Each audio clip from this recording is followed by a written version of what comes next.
welcome to another ohmTown Daily News Show. I'm Mayor Watt. I run that site. You know, I don't know where to begin today. Today's been kind of nutty, and I ended up having to run this an hour later than I normally do.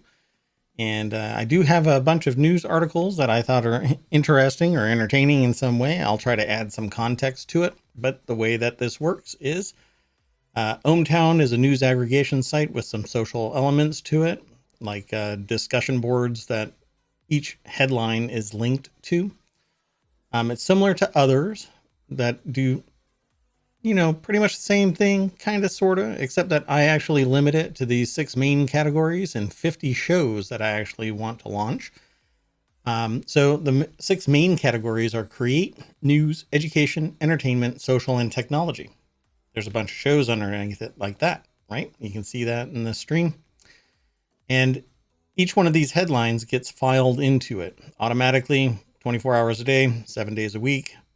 If there's a glitch in the matrix somewhere, ohmTown goes down or stops aggregating. I address it as soon as humanly possible. But I am a one-person show. Hey, look at that. I actually have a one-person show.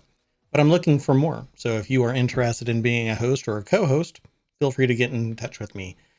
Co-hosts will be either up there or in this box, but we will be trapped in a glass box of emotion together, putting on a show, hour a week. That's all I ask. A little bit of due diligence where you're going to root around in the articles and find something of interest, but then we will chat about it live again for an hour, right?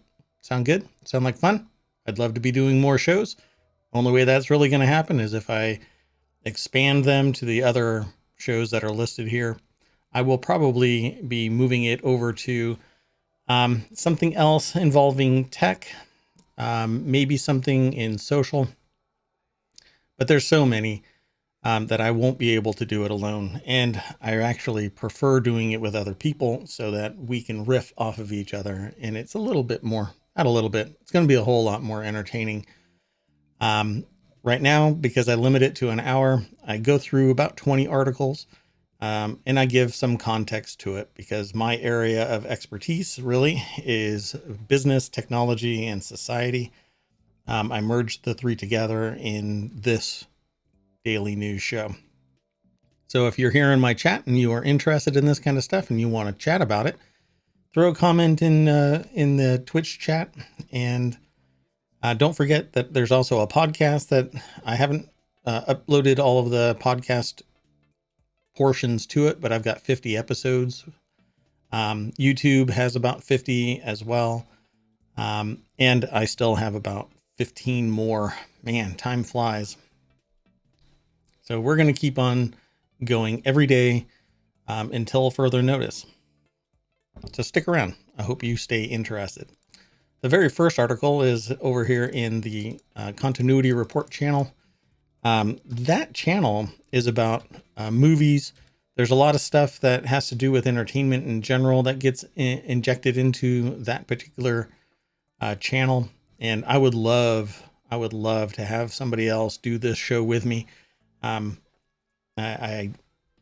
I think that it would be fun. Basically, you kind of pick holes in movies and TV shows, and you find the issues, which aligns with what the Continuity Report is, which is basically a report that says where everything is, where people are staged, where elements on a table might be sitting.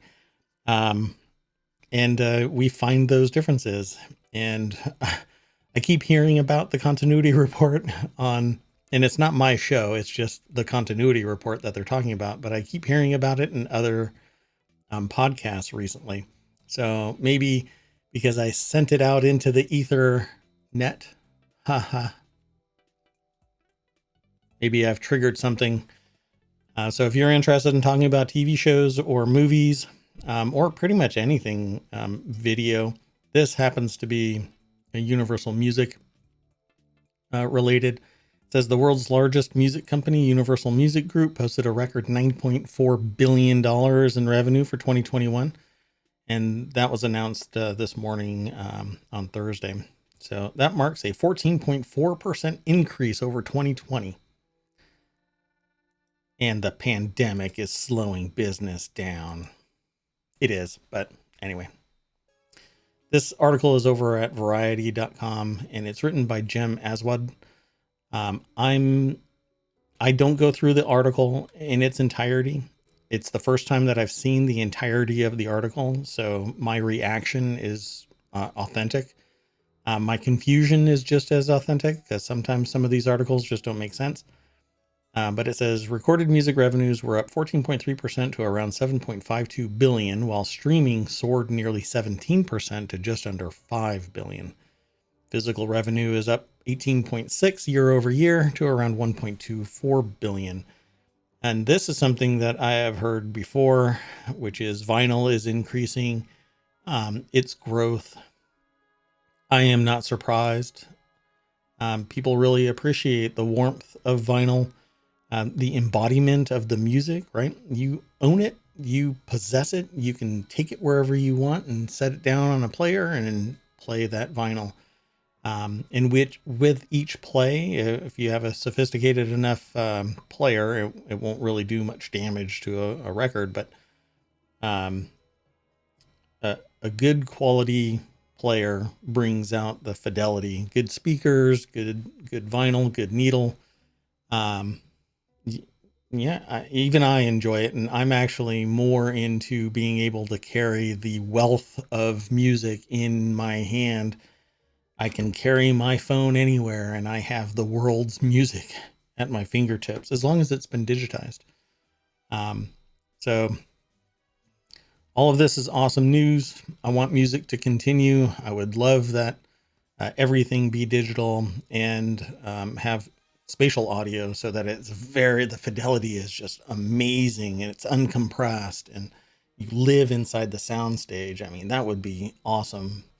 But not everybody is redoing their music over the decades that music has been around. Well, it's been around for a lot more, but digital music hasn't been around for as long as physical music.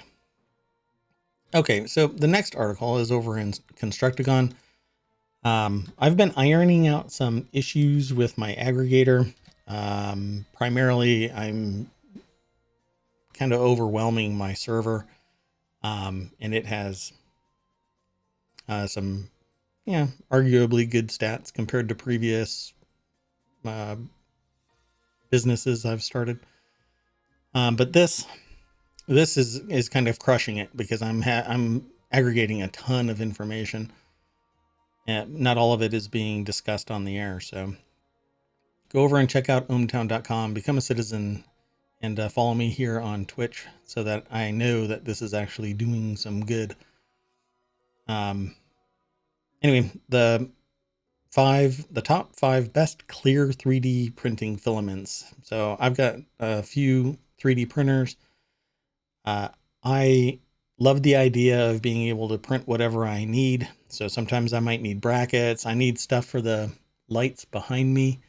I can just 3D print them and then use them right then and there. I don't have to go anywhere. I don't have to spend any extra money. It's pennies compared to spending $10 on something that might be at the local hardware store.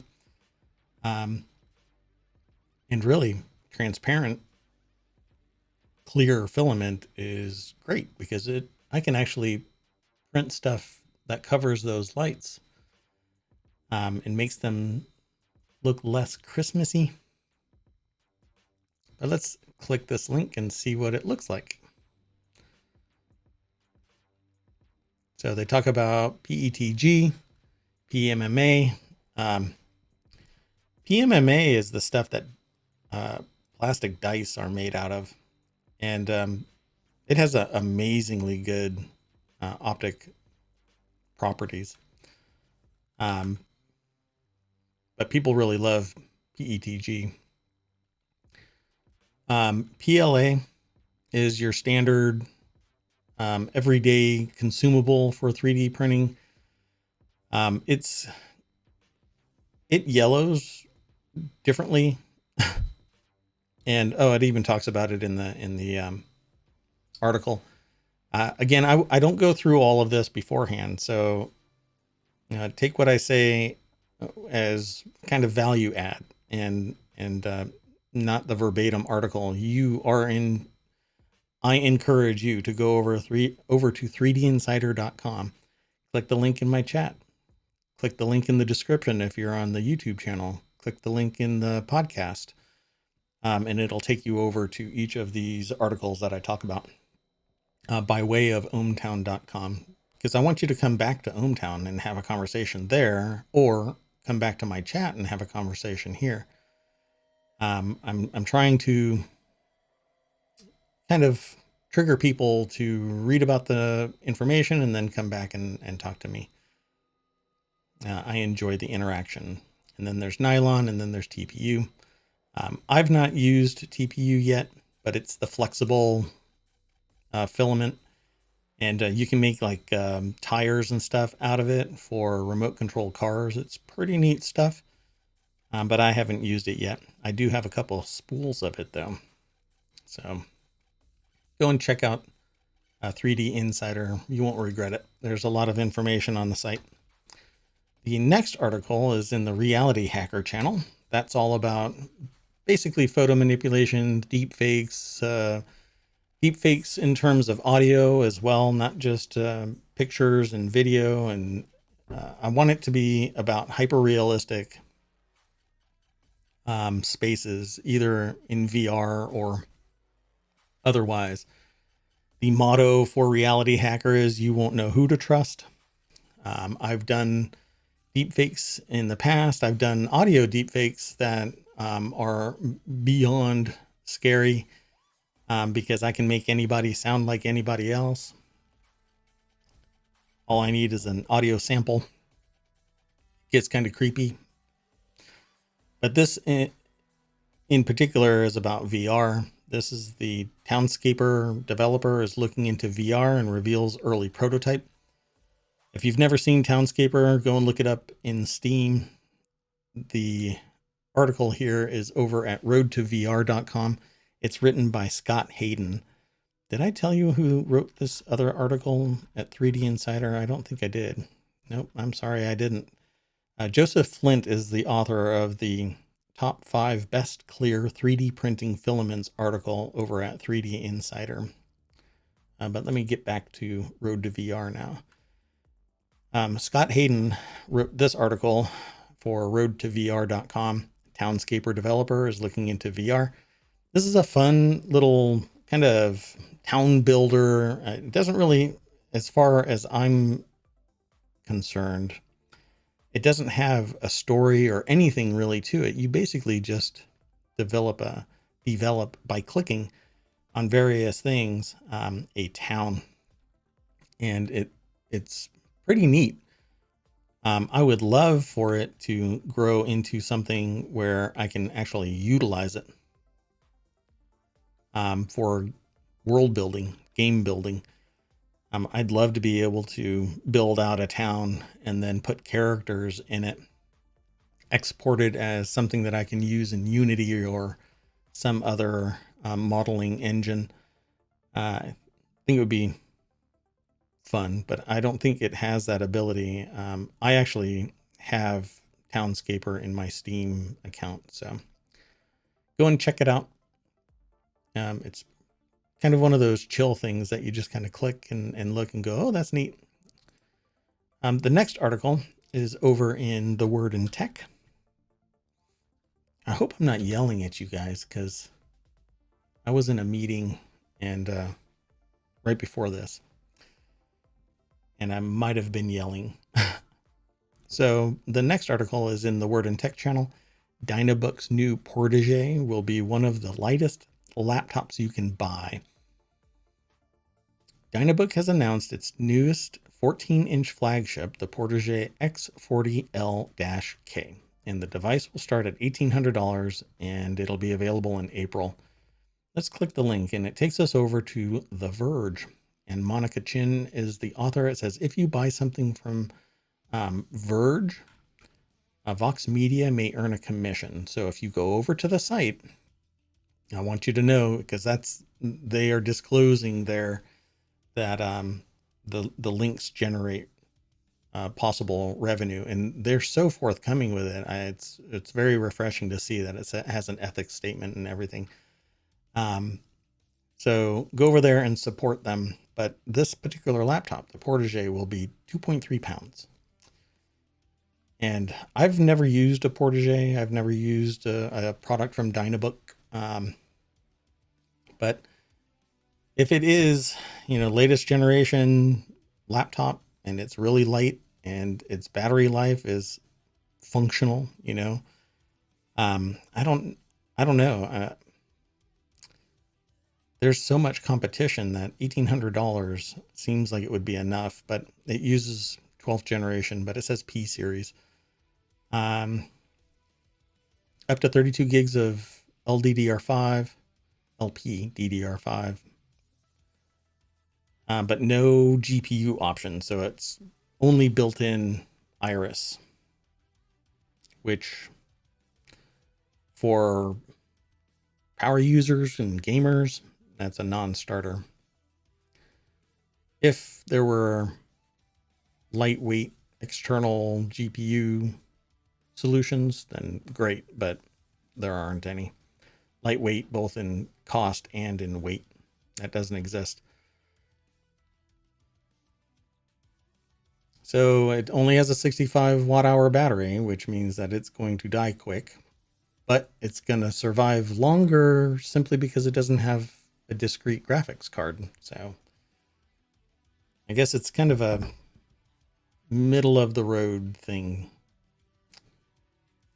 But let's go on to the next article. This next article is in the Word and Tech channel, and it is about a laptop as well. But this one is the Dell XPS 15 is too hot to handle.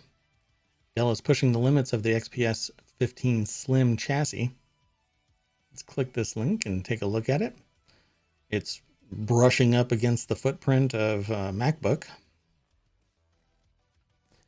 And I would say, well, it's a 16-inch too. It's not as efficient. Oh, it's a 15-inch. It's loud. It's hot. But they say it's still good. So this is an article by Monica Chin, kind of crushing it in the articles for me today. This is an article on The Verge. And it says that it's not as efficient as the 16-inch MacBook Pro, but when it comes to the combination of power, build quality, and portability, I haven't seen it. Sorry, I had to stop what I was reading and just interject. I haven't seen it, but MacBook Pros just crush everything that I need it for. I can't switch to something else. Obviously you're paying a premium price for a MacBook Pro, but let's see. Oh yeah, and it goes into detail. The unit that they were sent, that Monica Chin was sent over at The Verge, is currently listed at $2,000, $1,999.99. And it comes with a Core i7-11, which is last generation CPU, 512 gigs of storage, only 16 gigs of RAM, and an NVIDIA RTX 3050, which immediately wins me over. For comparison's sake, a 16-inch MacBook Pro with comparable RAM and storage, but not the RTX, which means it's already failing me because I want RTX graphics. There's a Core i9 option, but they're nervous about it. And it says, you'll see why shortly. And with that, I'm going to stop reading this article because I want you to go over to The Verge and click the link that's in the chat. Ta-da! Sorry about that. The next article is in the Word and Tech channel. Obviously, the caption for that kind of signifies what this channel is all about, which is tech. UEFI's newest doorbell camera is also a smart lock. Now, I've never seen anything from this. So it says, could solve 2 smart home security problems in one. I'm going to click the link. An apparent amalgamation of UEFI's $260 UEFI, I think it's UEFI, UEFI, but I think it's just pronounced UEFI. Smart lock, touch, and Wi-Fi. So I'm going to click this link. And before I go over there, I'm going to throw it in my chat. I wonder how the podcast listeners are going to feel about me saying that part of it all the time. But I have to signify why that silence is there. Jennifer Pattison Toohey is the author for The Verge that put this article together. And it's a camera and lock together in one, which I love the idea of. My camera, though, is a Ubiquiti camera. So I would probably not switch, although it says Anchor Smart Home brand UEFI Security today launched its latest product on Kickstarter. And it's a $400 security video smart lock. I really dig the convergence, but it also kind of spooks me because if one thing fails, you lose two in one. I'm not so secure in that. I like to balkanize my security. So cameras are on a different network. Cameras are separate from most of the other devices. My locks are different from, and in some cases they're different from vendors, so that there isn't a particular point of failure. Maybe there's more depending on if the lock-picking lawyer or their friends come over to my place. But some convergence is good, and it's definitely beneficial to people who don't have, like I know people that don't have a powered doorbell, right? And so they can't plug in a smart camera there. They have to use something that's battery operated. And then depending on how crazy active the field of view is on that battery powered camera, you're always changing out batteries. In this particular instance, you're getting a lock and a camera. It might be more efficient depending on how it's powered. But it has some interesting features. Somewhat unique 2-in-1 security device notably uses a fingerprint reader to unlock the door and can send alerts when specific people arrive. Yeah, it's pretty neat convergence. Let's see. 10,000 milliamp hour battery, but they don't know how long it'll last. So the review was done before, I guess, it actually ended. Regarding the power. So it's updated Wednesday, March 3rd. Wednesday, March 3rd. Wait a minute. Am I losing my mind? It's Thursday, March 3rd. Okay. Anyway. It said added new details about the video smart locks, local storage. It will use an included plug-in receiver to store footage locally. Okay. Interesting. Go over to The Verge and check out this article. You can follow that link. And I will try to resist saying that over and over again. The next article is again in the Word in Tech. Today is kind of a Word in Tech heavy day. I have yet to put together a show that's going to focus on the, I'll use that word, convergence around a particular word. I haven't done it yet. But the Word in Tech will do exactly that. It'll grab a bunch of tech articles that are all aligned with a particular word and then discuss that word in greater depth as well as the articles. And yeah, it's going to be a 1-hour show. If you're interested, let me know. This here, it says the Steam Deck's FSR vividly shows why a Nintendo Switch Pro would rule. So this article, it says the Nintendo Switch turns 5 years old today. 5 years without ever addressing the fact that some of its biggest games tend to chug and don't look great on a big screen TV. Well, you're going to have to get the software resolution upscaled, but not upscaled. It needs to be completely redone so that it looks good on a 4K TV. That's just the nature of, what do you want to call it? Resolution, pixel physics? I'm not sure. But the Steam Deck is going to crush it because it's running actual software. So the Nintendo Switch Pro is running proprietary everything. It's basically a console in your hand.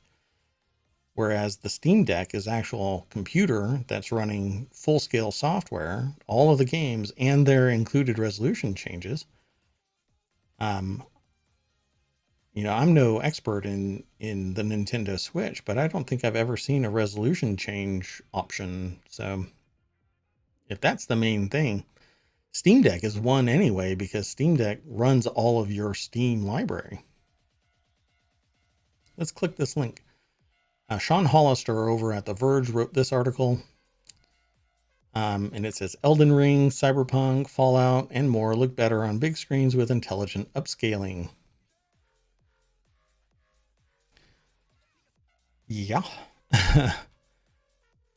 Oh, and that's exactly what they go into. They talk about exactly that. Let's catch you up real fast. Last March, Bloomberg reported that a new Switch would finally throw power-hungry gamers a bone.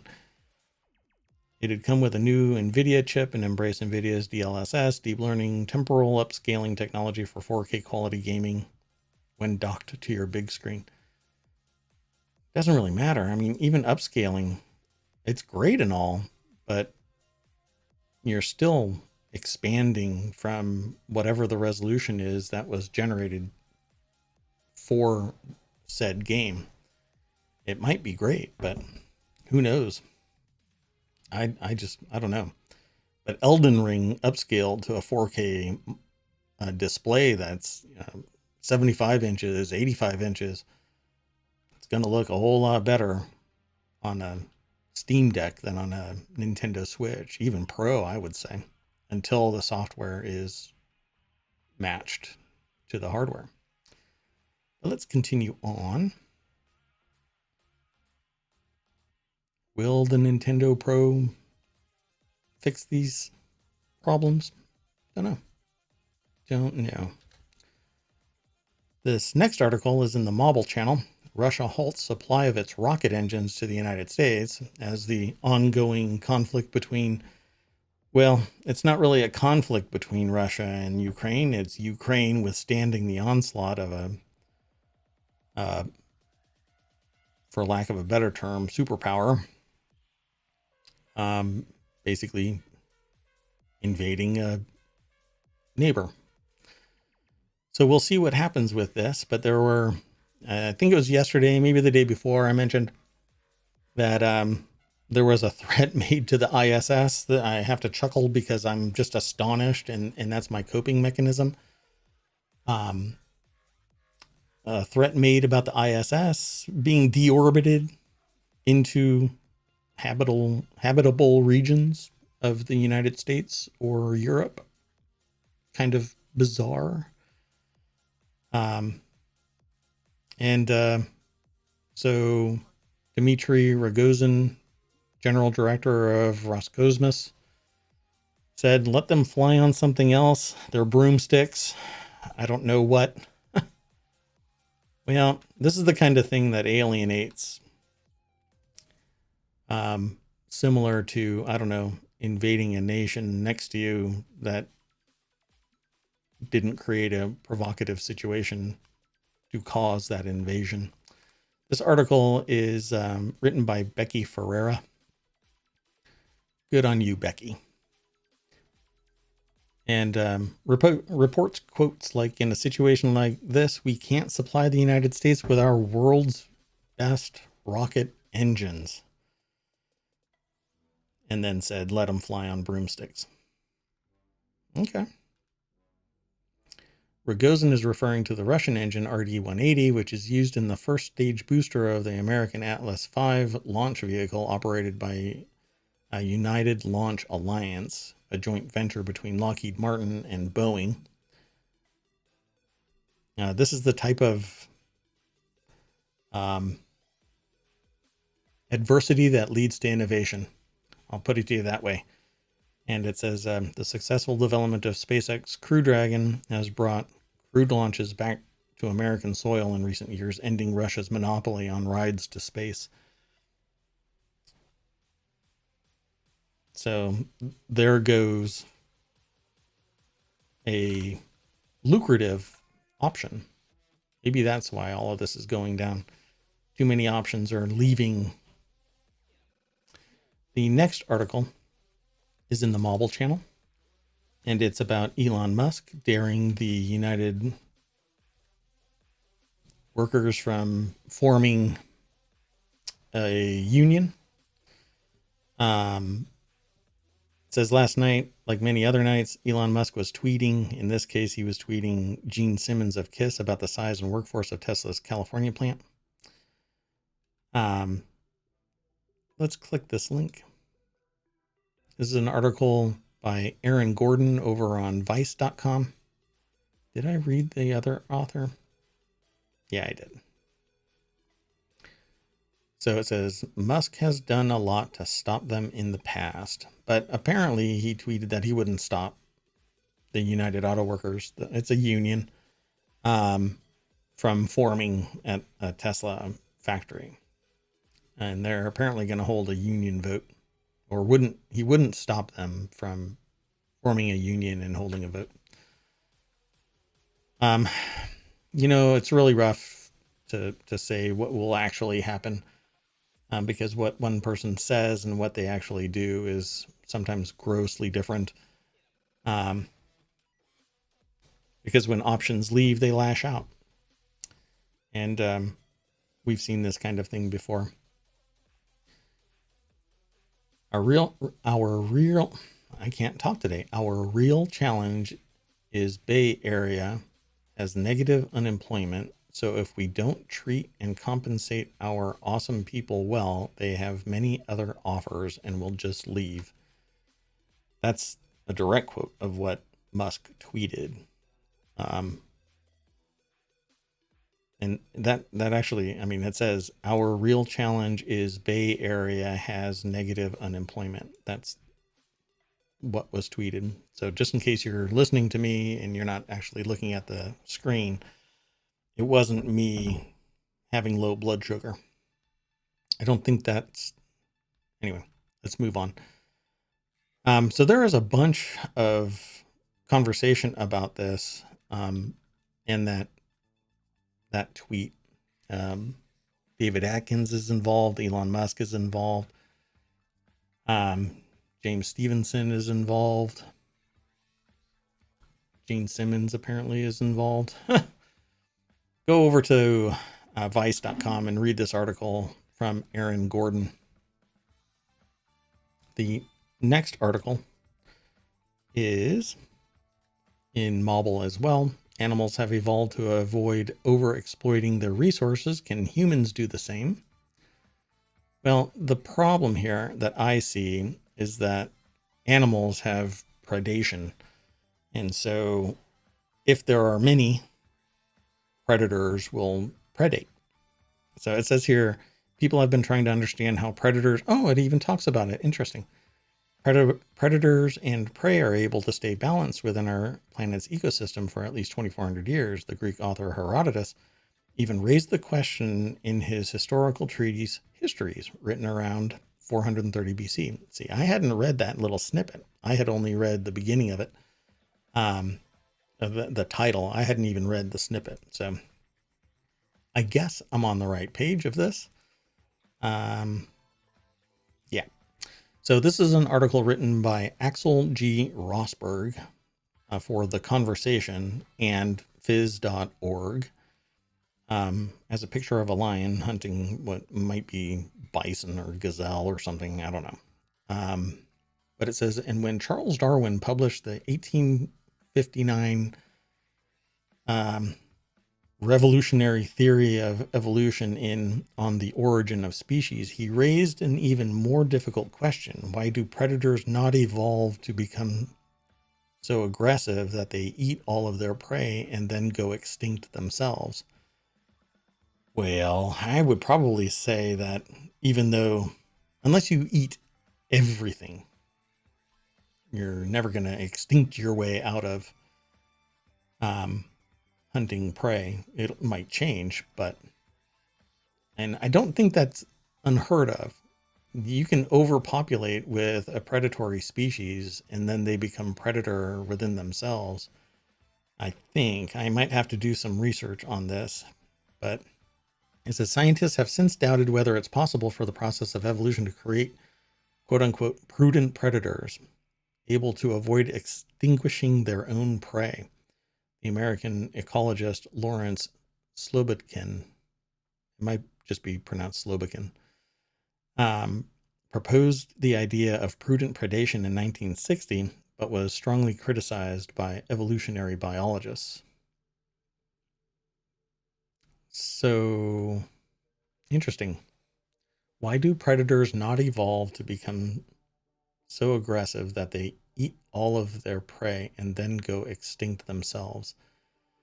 I suppose it really has to depend on the evolution of the predator, because there are organisms that will consume everything that they can, and then because they live in a finite space, they will die out. But it's not animals, it's not, it's more things like amoeba, viri. Yeah. Let's see if they say anything about that kind of stuff. It says, however, in a recent study published in Ecology Letters, my colleagues and I show using complex predatory prey models how this delicate equilibrium between predator and prey could have evolved. And so they actually go into some detail about this apparently in that study. And let's see. Lionfish feed on smaller fish and shellfish that live in reefs. They're such ferocious predators that ecologists became concerned that, especially in the Gulf of Mexico, few other fish species could survive their presence. Instead, something else happened. They began falling, the populations began falling in the Gulf of Mexico. See, but this is because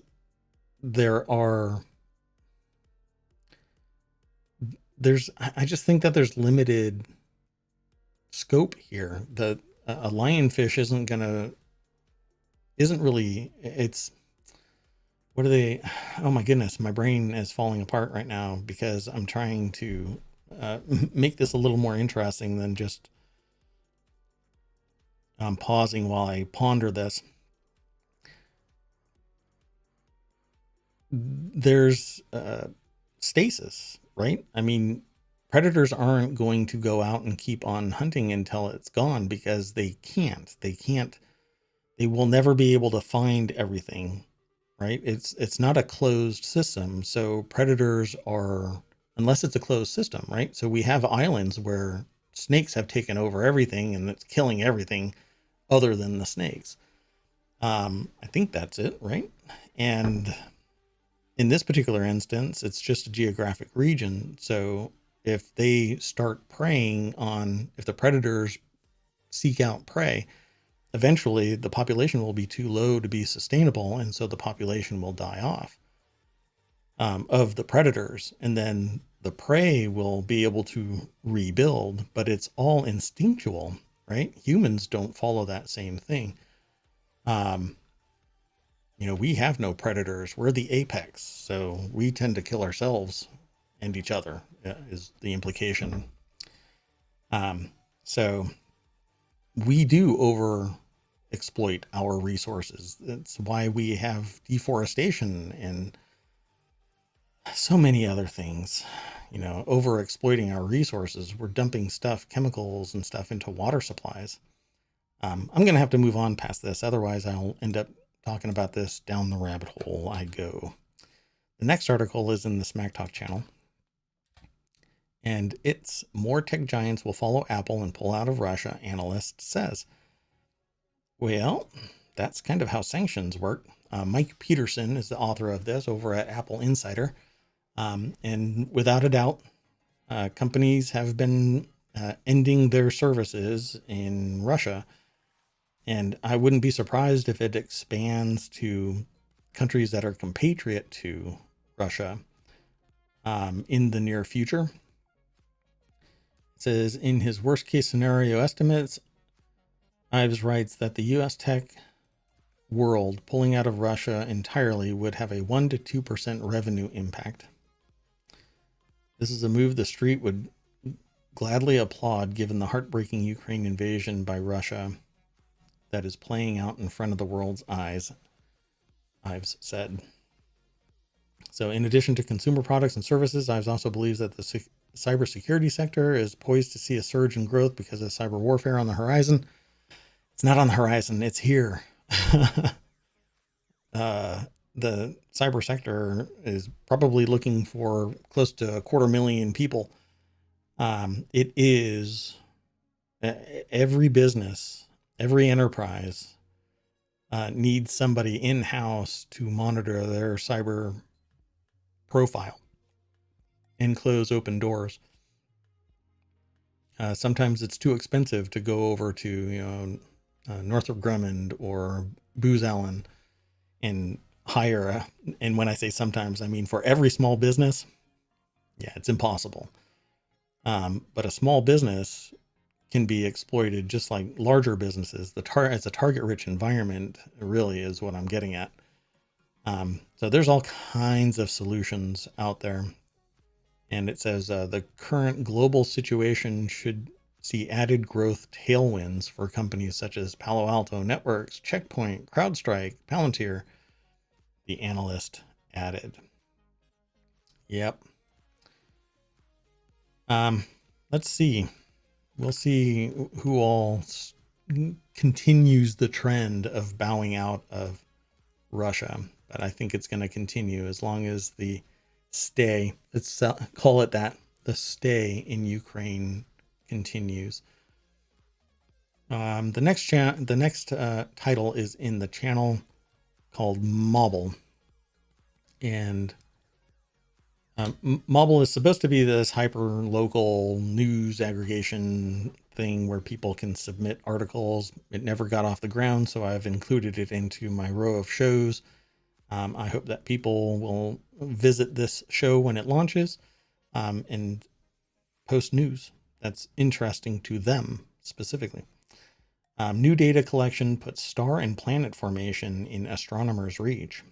Scientists from around the world have published data that will help astronomers better understand what they see in space and model how new stars and planets form.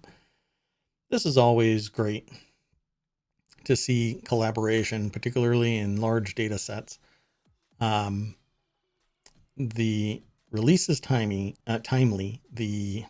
I know somebody that streams named Timey. Anyway, the James Webb Space Telescope should send back its first images from space in June of 2022, providing astronomers with new riddles to solve. I'm going to love looking at the stuff that comes back. It'll be very interesting. The data provides astronomers with the information they need to understand how interstellar ice evaporates and recondenses during the formation of stars and planets. It is the product of over 20 years of laboratory data collection. 19 scientists from around the world coordinated the data collection and helped interpret the findings. There's a lot more to this. I want to encourage you to go over to phys.org, and this article was written by, I'm probably not pronouncing it correctly, Hero Watt University. It's spelled HERIOT -Watt, WATT University. So if you know how that's pronounced, please correct me. I appreciate it. The next article is in the Mobble channel as well. Researchers discover spear gun-like molecular injection systems in 2 types of bacteria. Biologists from ETH Zurich have discovered spear gun-like molecular injection systems in 2 types of bacteria and have described their structure for the first time. The special nanomachines are used by the microbes for the interaction between cells and could one day be useful as tools in biomedicine. I'm sure there are people that are freaking out about this, but anything that assists us in keeping humans healthy and reversing, uh, let's just say, biological processes that prematurely end life, um, is a good thing, but we need to truly understand it. We can't just dive into things and not understand it, because that's how you end up with accidents and wrongful deaths. So I am entirely into disclosure and talking about this kind of stuff, and raising awareness, because it's the level of awareness, the education that's lacking in many things, where people get an idea of it and then they just freak out that it's doing something horrible to DNA, or it's going to, you know, kill us all, like the Large Hadron Collider creating a black hole. Now that I've said it, it'll probably happen, but just kidding. I'm just a cynic. Anyway, it says many bacteria have sophisticated molecular injection devices that are used to do some amazing things. For example, a bacterium inoculates certain molecules into a worm larva via such a nanomachine composed of proteins, which triggers the transformation of the larva into an adult worm. Other bacteria use such molecular weapons to kill foreign strains of bacteria or insect larvae, or they defend themselves against scavenger cells.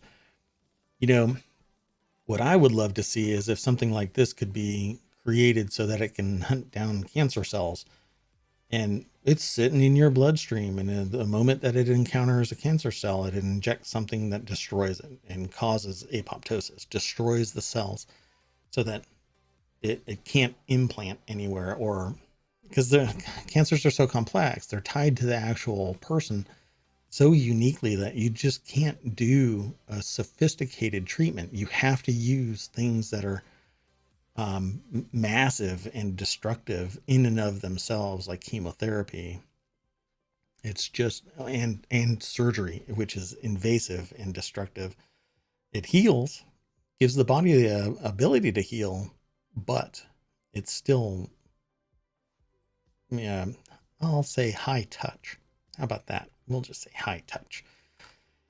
In the meantime, I want you to go over to phys.org, click that link.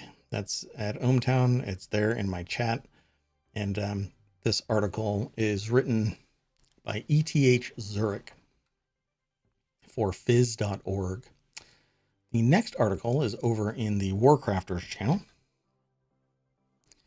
and it is about Kojima saying that the Bowie song holds the key to understanding Metal Gear Solid 5. So, if anyone is interested in this, it says, in MGSV's opening, the music used is David Bowie's The Man Who Sold the World, specifically a cover version by the Scottish artist Midge Ure, I think it's pronounced. Or it might be Uri, I'm not sure. I don't know how to pronounce that because I haven't heard it. If you listen deeply to the lyrics here, you can understand the structure of MGSV. So, anybody in chat play Metal Gear Solid 5? So, if you've played MGS, let me know. Send me a text or a tweet or something. Send me a message. I have not. So I'm going to have to listen to this, because it's been a while since I listened to something from Bowie. I don't know if it's a cover with modified lyrics, but let's click the link. Takes us over to PC Gamer. The article is written by Rich Stanton, who also says, who knows? Not me. And then talks about this discovery, this disclosure by Kojima. It's been a while. So let me know. Maybe I'll find it. It says, before we go any further, spoilers, obviously. So I'm not going to say anything. I'm just going to end that right there, because I don't want to spoil it for anybody. The next article is over in Stock Marketeers. Biden administration considering sanctions on Russia's internet access, says a congressman. A Democratic congressman is pushing for curtailing Russia's access to the internet, saying that in recent days he has discussed that action against Vladimir Putin's country with senior members of the Biden administration. You can click that link in chat. I will try not to keep saying that all the time. This is a Market Watch article written by Ariel Gans. It says, separately, Ukraine asks ICANN to act against Russia domains. So my feeling is that kicking a country off of the internet is not a good thing. I understand that there are implications and that it's a sanction, but really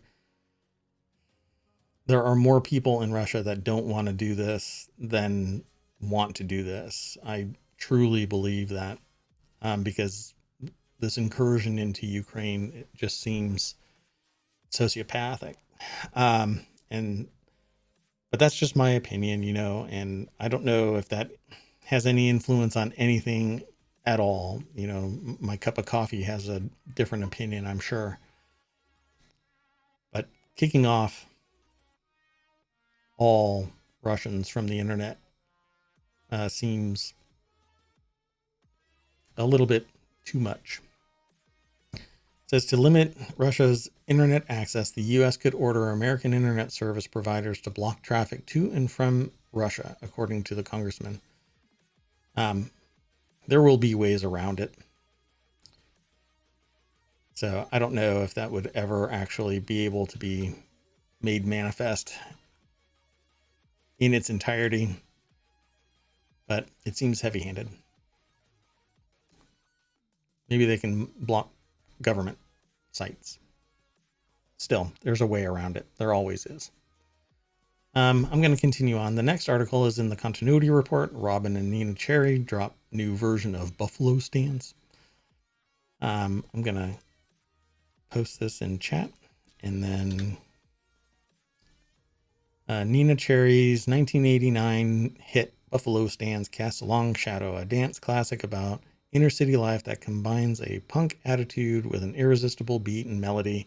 A song from her equally classic album, debut album, like raw like sushi, which is typically very raw.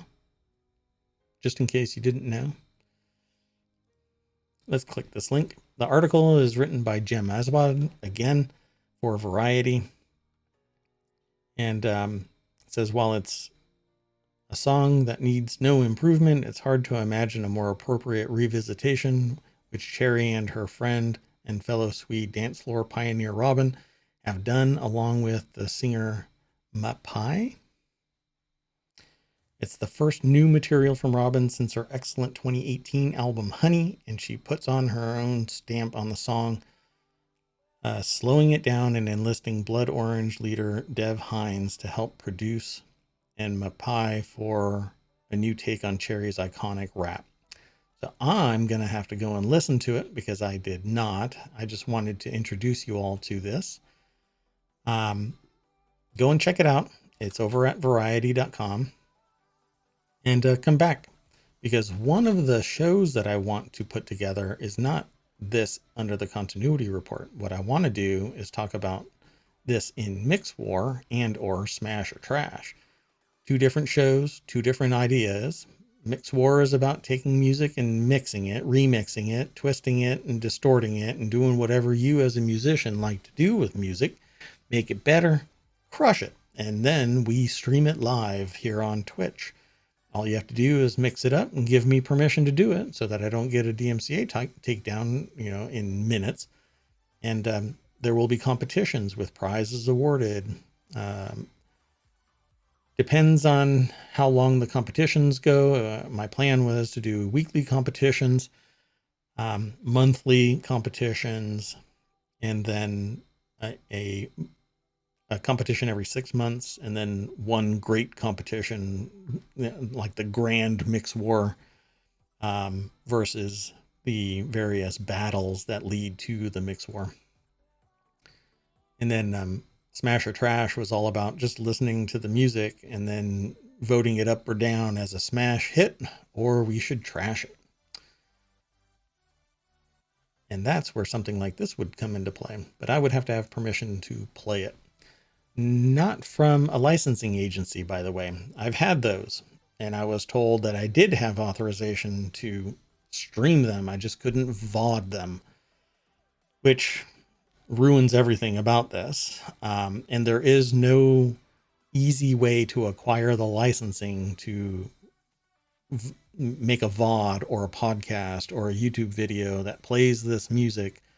I have to get permission from each individual artist or license holder, of which there could be multiple, because I have to get one for lyrics. I have to get one for music. This is all stuff that I've been told by attorneys and licensing agencies. The next article is over in Mobile as well. And this is the one we're going to end on for the night. It says, gender, socioeconomic status influence people's patterns of movement within cities. Data from large-scale travel surveys suggest that socioeconomic status may amplify underlying differences in the spatial patterns of how men versus women travel within cities. So we'll click this link.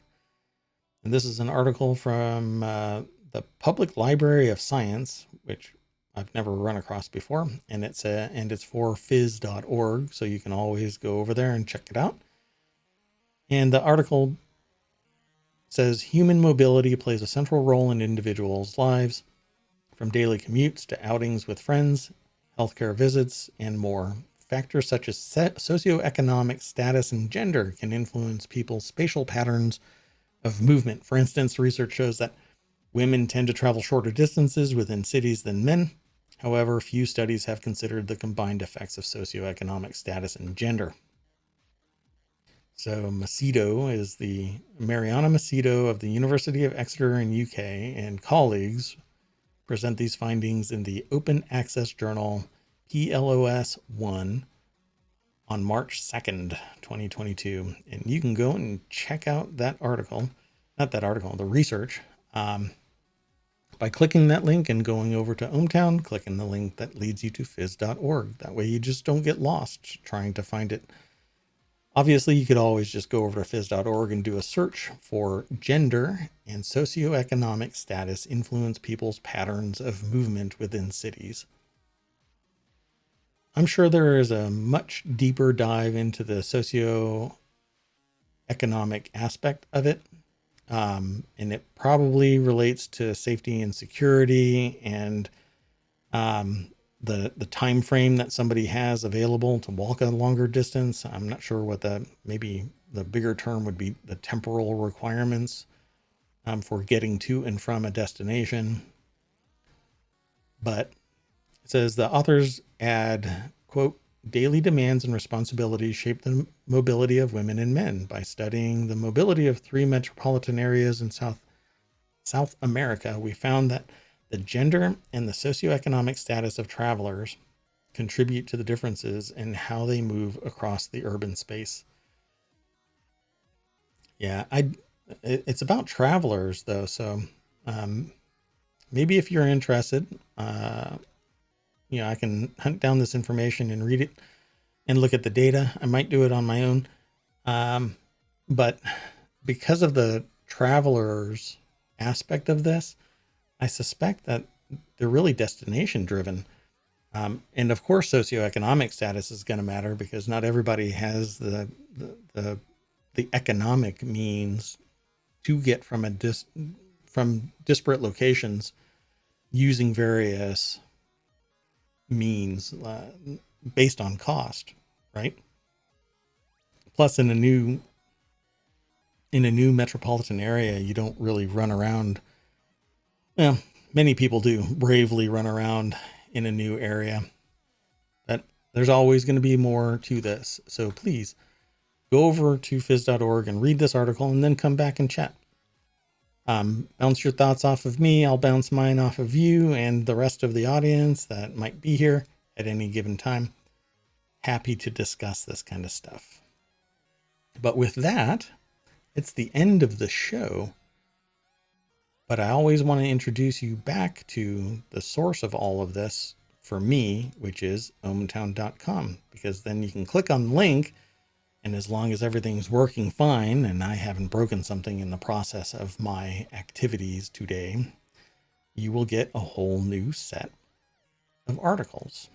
And that, again, is because ohmTown is it is going through a long list of news organizations that I find are well positioned in providing the information without having to, because I've already done the due diligence. I've done the vetting. I've looked through their articles historically, and found them effective and correct. They are an authority or a primary source, for most of the time, a primary source. But my little links are my article headings. These titles are article titles from the source. And then I take a small snippet of the article that's representative of that article. And then I attach a link so that you can go over to the source and read it. And all of this is automated. So if you have any questions or comments or concerns, feel free to get in touch with me. Any means you seem are needed to get in touch with me. And go check out the ohmTown podcast, the ohmTown channel on YouTube. I'm on Twitter, but I only post when I'm going to do a show, at least for now. It's a different level of engagement. So get in touch with me. And I want to thank you for visiting me. And I'll see you tomorrow, 6 o'clock, the normal time. Bye-bye.